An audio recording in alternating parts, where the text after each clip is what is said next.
Joni Academy xususiy maktabi qanday bo'ladi? Bu shunday maktabki, boshqa maktablarga umuman o'xshamagan.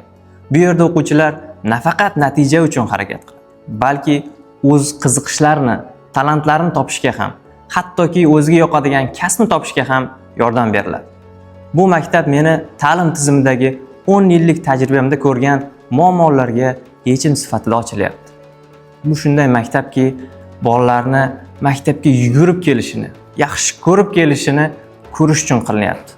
Hattoki ota-onalar bolasi maktabga qanchalik bog'lanishini, maktabni qanchalik yaxshi ko'rishini ko'rsinki, jazolamoqchi bo'lsa, bolam bugun maktabga bormaysan deb jazolasin.